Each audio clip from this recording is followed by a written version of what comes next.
So then, the big, you know, Tyler's a good friend of mine. He talked about the Russia and the Moscow stories, or some that I do not know yet. But just for a little bit of background, so it was a Western style supper club is what they referred to, that you started, I think, in '93. Yes. So in 1992, we sold Rex. It was a very bad learning lessons for me about the media. Someone leaked the sale just before it was to be sold, and it caused the buyer very astutely, but in a very Machiavellian way, to reduce the price. And there aren't a lot of buyers. You know, once word gets out that something's for sale, kind of blood gets in the water. You know, and so I don't want to digress too much, but the short answer is that we weren't able to sell Rex for what we thought we could. So we were like completely, you know, sort of psychologically decimated. And I went to LA to visit one of my closest friends who had a club out there called Roxbury. Still one of my best friends. Amazing guy named Brad Johnson. Roxbury, there's a movie, Night at the Roxbury. It was a real place. So I went out there to hang out with him for like 10 days and get my shit together. And I got this phone call, or a message, I guess, thinking about it. Random, like 5 people removed. Someone that knew me from law school said that my cousin wants to open a nightclub in Moscow and they want to meet you. But you know, I was an IR and poli-sci major at Tufts. So I was interested enough to at least go to the meeting. And you know, it was at 712 Fifth Avenue. I remember, because it was such a spectacular building and so not what we expected. And we walked into these palatial offices of this Russian import-export business and bank, and we were like, "What the fuck is going on?" And so we sat across from these guys, and they were very stoic. There was one American-born but Russian background young guy there. Again, here we are. We're 32 or something, 31. He might have been 28. He did most of the talking for these 2 very stoic Russian guys who barely spoke English. Sort of laid out his pitch of what he wanted to do, and they wanted to create the first Western nightclub in Moscow. They wanted us to run it. They were going to hire the guys who had designed Studio 54 to design it, the actual guys. And would we do it? And we talked a little about it. We said, yeah, sure, let's go we don't know, but let's go look. And they said, okay. And they left the room, and we Will and I kind of looked at each other. And, you know, we've known each other since 18, so we're really, like, as close to brothers as, you know. And we're like, wow, we fucked that up. I don't know. They don't like us, because they never smiled. And they came back in 10 minutes later and put papers in front of us, and it was visa documents to fill out. And 5 days later, we were in Moscow looking at the site and sort of trying to learn what was going on in Russia at the time. What's going on in your head through like all of this? And that point, pure excitement. I mean, look, like, you know, this was the evil empire, right? And it's only 2 years later, you know, and my biggest paper in college was about the Cuban Missile Crisis and how the story was told by 3 different, you know, by the New York Times, the Wall Street Journal, and I forget the third periodical, but, you know, so I was very immersed in sort of Russian history and U.S. Russian history. And so for me, it was like, holy shit, this is completely fascinating, you know? And of course, Will is so fucking insane and so different than me that, like, we're walking through Red Square and we realize we're looking at the chopping blocks where they used to literally cut people's heads off. And he like gives me the camera and puts his head down on one and like says, take a picture. And I'm like, and we see guards coming from we're literally sprinting out of Red Square back to our hotel. Narrowly escaped. Drank way too much. Like, I'm not that drinker, you know, and we were just in shock at how much the Russians drank at all times back then. I don't know what's going on now, but I mean, you know, no matter what you said, it was like, oh, we must toast that. So it was kind of nightmarish on that level. So you get there 5 days later. And then what's the process like there? Are you working with Took the a while. developers? Yeah, we flew over with, it's kind of funny, we flew over not realizing it with the 2 designers. They were on the same flight. And I said to Will, because there were these 2 well-dressed, sort of nice-looking guys, and I said, those guys have to be the architects and designers. And he's like, fuck you, you're crazy. When we land, sure enough, it's them. And so we get to know them over a couple of days. They're great guys. And on like the 3rd or 4th night, I say, hey, you know, it's funny, on the plane, I said to Will, these guys, and he goes, nah, they're just 2 gay guys checking us out. And they laughed. And they go, "Oh, we thought the same thing about you." So anyway, we became great friends with them. It took a long time. I would say it took a year. And in the interim, the club changed hands. It was sold from one group to another, so which is part of what slowed it down. But it took a long time from when our first meeting till we really started construction, and construction was really slow. We hired an American who had been my camper when I was a tennis counselor in camp. When I was 18, he was 12. He now was whatever, 24, 25. Michael decided, a young guy named Michael, to move to Moscow with us, but he was going to live there. We were supposed to rotate, Will and I. Michael and a chef named Steve were going to live there all for 2 years.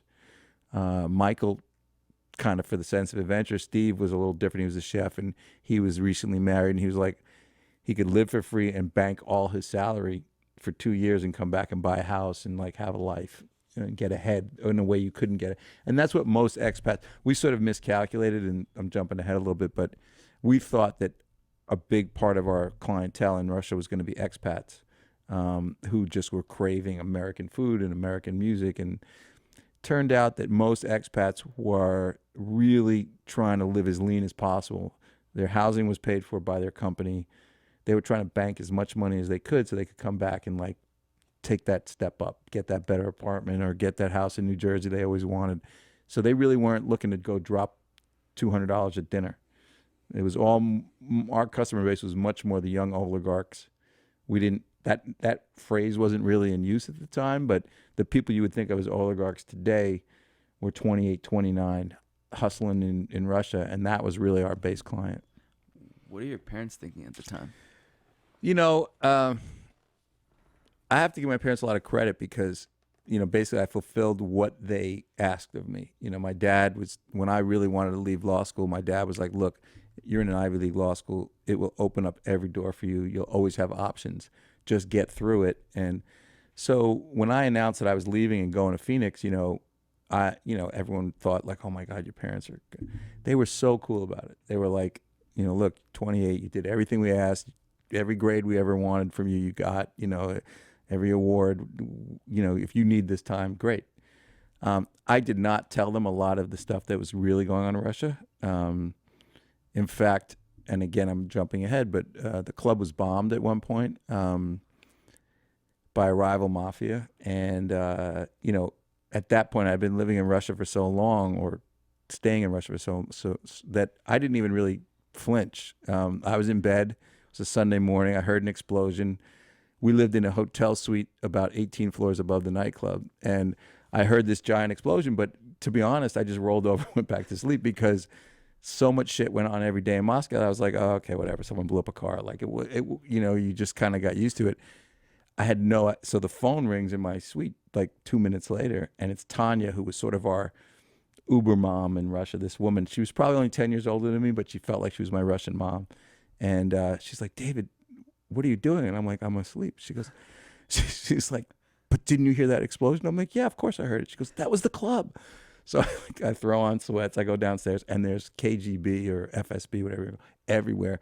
And they had blown up about a quarter of the club. Now, of course, within about a week's time, the rumor was that the whole club was blown up. The whole building was blown up. We were all blown to death. You know, I remember being in a supermarket and people coming up and like hugging me because they thought we had been all killed. But my sister was due to come that week to visit because she always wanted to see Russia. And the first thing I did as soon as I saw what had happened was I went back up to my room, called my sister, said, you can't come. And I have no idea what this is going to mean. And please watch CNN for me and make sure that it's not on CNN, because there were cameras there, because I don't want mom to freak out, you know. And luckily it wasn't enough of a story to make U.S. news. It was big news in Moscow, but it wasn't enough.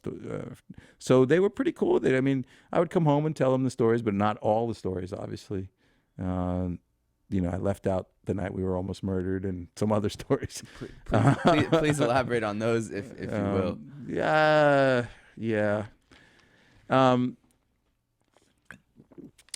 Let me say that we thought we were going to be killed, but that's not exactly what happened.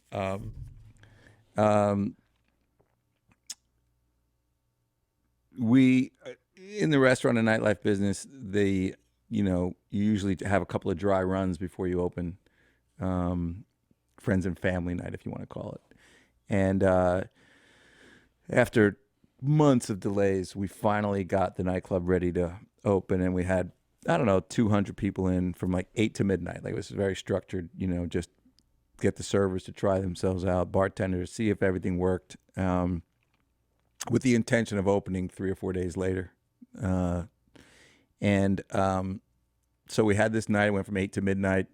As far as we could tell, it went perfectly. We were kind of very relieved because we didn't expect that.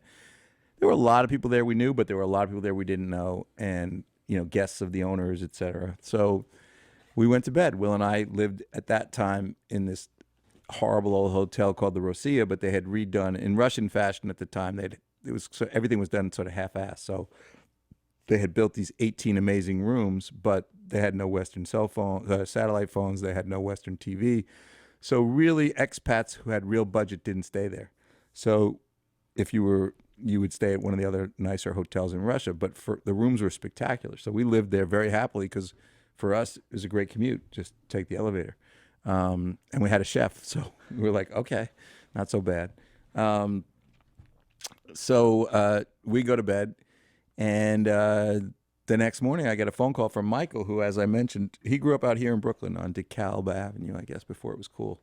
And he called and told me a story, and which I'll tell you in a second. And I listened to it, and I thought about it for a minute, and I got real quiet, and I just sort of said, you know what, Michael, start packing and tell Steve to start packing. Now, they lived in a house nearby. Because they were going to live there for 2 years. There was no economics to keep them in a hotel for the whole time. So they had a nice little house nearby.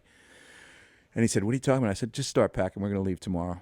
And I woke up Will. I told him, and I called Tanya, this woman who would be, her real role in life was supposed to be our translator, but she kind of became our Uber mom, and a very trusted person. And I called her and I told her what was going on, and she begged us to change our minds. And I'm like, nah, Tanya, we're going to go. I said, just please get tickets for us. And so she called me back in like an hour, and she said, the whole team wants to say goodbye to you, and everyone's so sad. And came downstairs to the club and sort of hugged everyone and said goodbye, and it was very upsetting. And but then we knew we were at peace with our decision, that we had made the right decision. And people are like, well, why didn't you just go to the airport, or why didn't you it wasn't like that in Russia at that time. No one spoke English.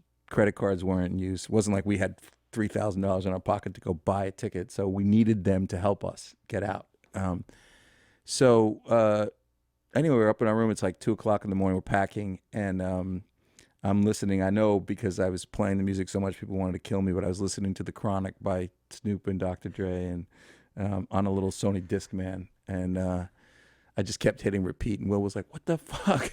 But I loved the album so much, and it had just come out. And, the phone rings, and it's this young guy that worked for us, Alexei, who, again, was chosen by them, but sort of was co-opted by us. And he's like, David, can you please come down to the club? And I'm like, no, why would we do that? Like, it's 2 a.m. We're not even open. And he's like, yeah, I know, but the owners are here, and they want to see you. And I'm like, you tell Misha, who in my mind was the owner, or at least their owner's rep. I said, you tell Misha I'll just see him in New York when he comes back next week or 2 weeks, and we can talk it out, but I'm not coming down now. And there's a long pregnant pause, and he's like, it's not Misha. And I'm like, what do you mean? He goes, David, please, the real owners are here. Please come down. And I'm like, oh, shit, they're going to hurt Alexei if we don't do. I wasn't even thinking about me, because that was beyond my lack of imagination. I should have been thinking more about like, oh, shit, what did this mean for us? But we felt so untouchable that we just thought that it was something bad for him. So I'm like, well, we got to go downstairs. Alexei's in trouble. He's like, fuck you, I'm not going downstairs. I'm like, come on, let's go downstairs. So, what's the big deal? Take the elevator. So we go downstairs and go through the coat check room, which was sort of the back way to get in. And now we enter the nightclub, which was sort of a 10,000 square foot long, more of a rectangle than a square. And in the back, there was a private little VIP room, which was, smaller than the studio. But to get to that room, you had to walk through the big main room. And I swear there were 20, 25 to a side of the biggest, scariest humans I've ever seen in my life. Now, I'd seen a couple of them the night before at the club, but I just thought they were just bodyguards of bankers or whatever. Like, it didn't occur to me that they had anything to do with us. I'd never seen them before. But all of a sudden, I'm walking through, and we felt like chum, like in a shark boat. We thought that they were just literally, there was so much tension and anger in their faces, and we were like three guys walking through the middle of, basically looked like the Chicago Bears of 1949, because no face mask, like scars, tats, gold teeth.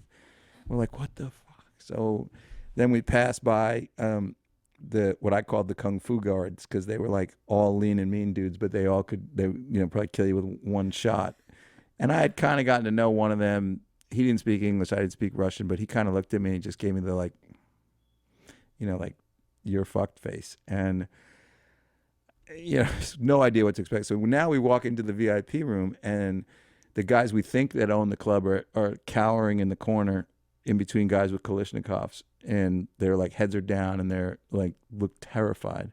And there's 4 guys we've never seen in our lives sitting on a couch, dressed in Savile Row suits, and drinking like bankers, drinking tea with pinky up. And one guy was in jeans, but the other guys were in these 3 impeccable suits, and they sort of bid us to sit down. I kind of look at Will, I'm like, oh God.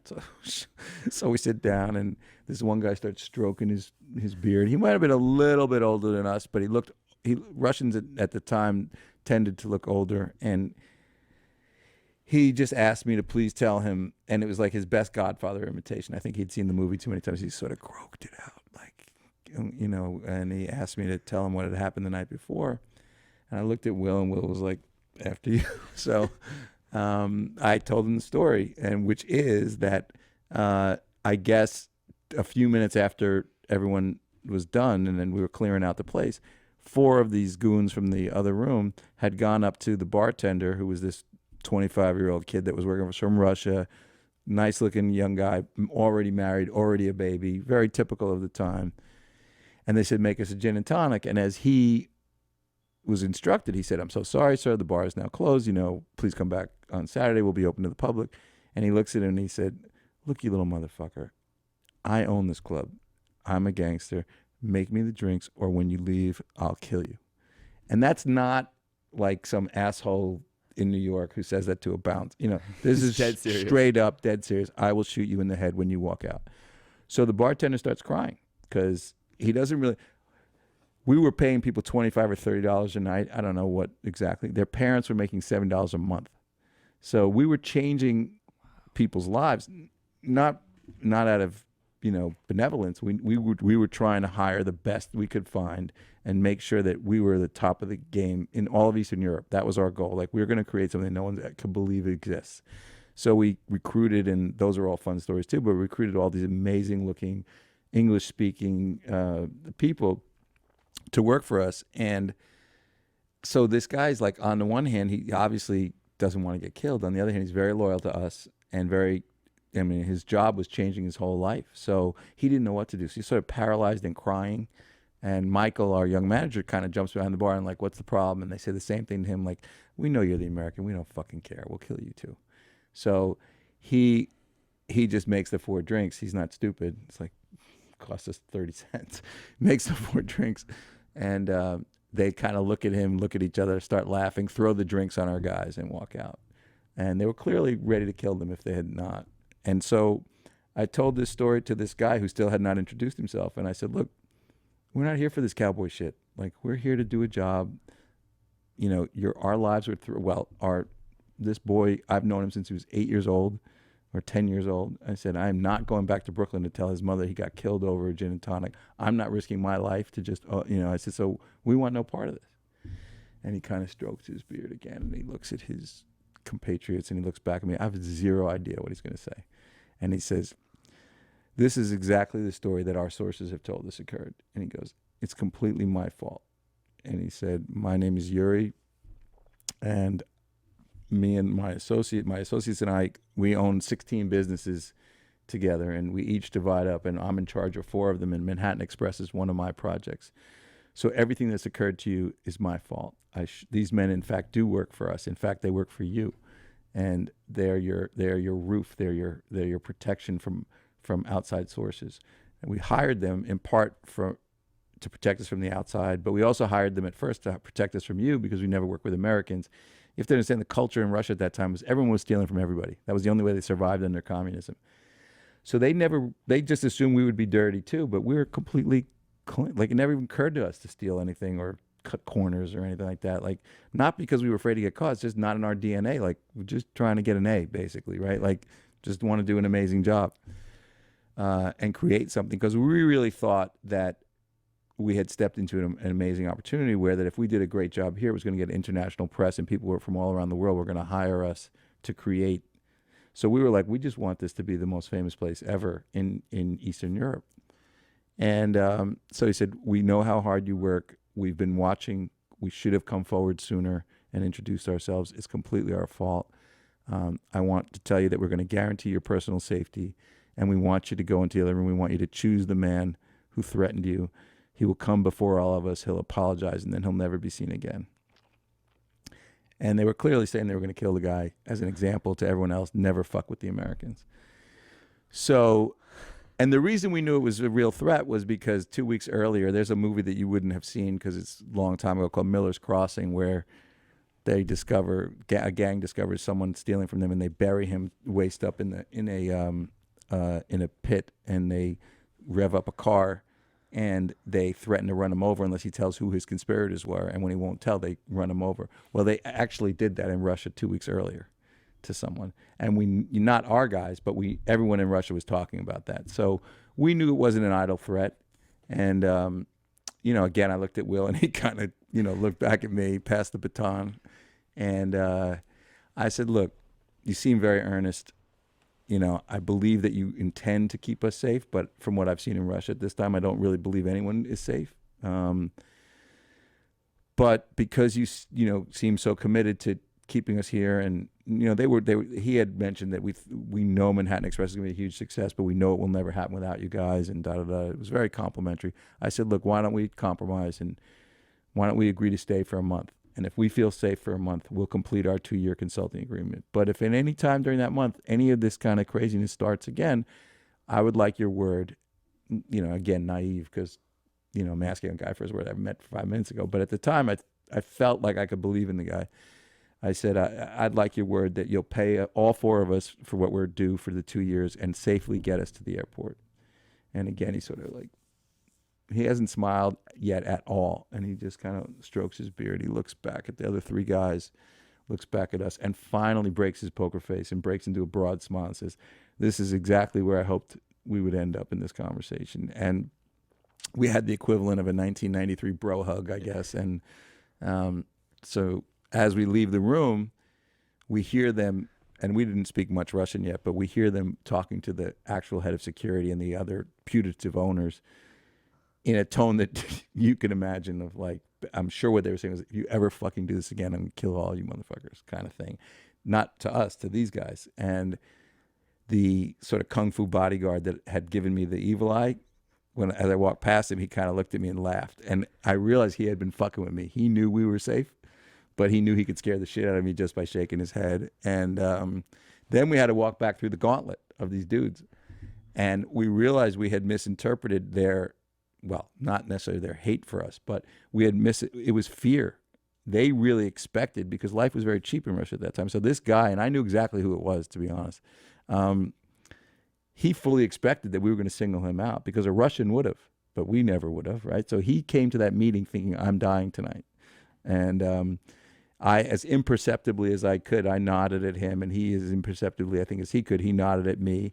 And to this day, I can't tell you his name, but a lot of shit happened in that club over the next 2 years, and I had my own personal,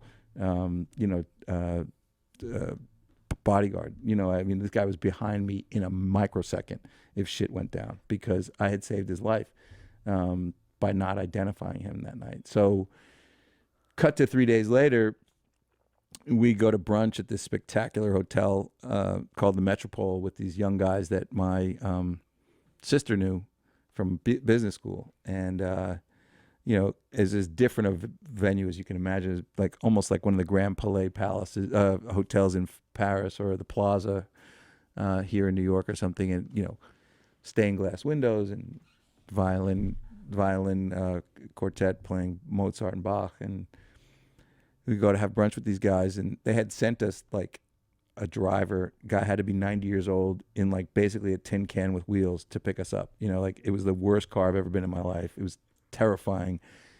We get there, sit to have lunch with these guys, and so we just start bullshitting. They're a little younger than us, maybe a year or two, but not much. And like, what are you guys doing here? What are you guys doing here? Da, da, da.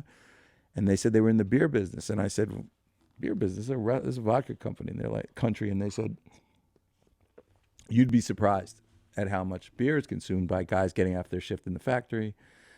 And I said, okay. I said, but you're in the beer business? What the fuck does that mean? And they're like, well, we don't really tell people this, but because you're Lauren's brother, you know, we've, under different company names, we've acquired 80% of the domestic breweries in Russia, and very quietly, and we're almost at 100%. And when we get to 100%, we're going to try and bundle them and sell them, which they did for a fortune at some point. So I'm looking at them and I'm like, okay, so if you guys are doing so well, why are you driving around in the shittiest car that I've ever seen in my life? And they're like, David, don't you get it? Don't you get how dangerous it is here yet? And I'm like, well, I'm starting to get it, but what do you mean? And they're like, we don't want anyone looking at us. We don't want to be in a fancy car. We don't want to call any attention to ourselves. We're trying to get in, make our money, and get the fuck out. And I said, okay, so do you live like us in a hotels because you feel safe? And they're like, no, that's the one conceit. That's the one thing we spent money on. We bribed our way into former KGB headquarters so that we could live safely, because they have gun turrets, and you have to, you know, be identified to come in and come out and all that stuff. And I'm like, holy shit. And then completely unprompted, and this is where the, you know, magic of conversation comes up sometimes, and they go, yeah, but you know, there's this one guy, and even though our building is so safe, when he comes in a bomb-proof, not bulletproof, bomb-proof Mercedes limo, and there's a chase van in front and behind, and before he gets out of his car, 8 guys get out of each of the other vans and form a human wall for him to walk through so that snipers can't kill him from the side. And I'm like, what the fuck? Who's that guy? And they're like, well, he's the head of the mafia for all of Moscow and southern Russia. I'm like, what's his name? They're like, his name's Yuri. And I turn the color of your shirt. Now, that's the difference between me and Will. Will laughs. Like, he thinks it's hysterical that this is our boss.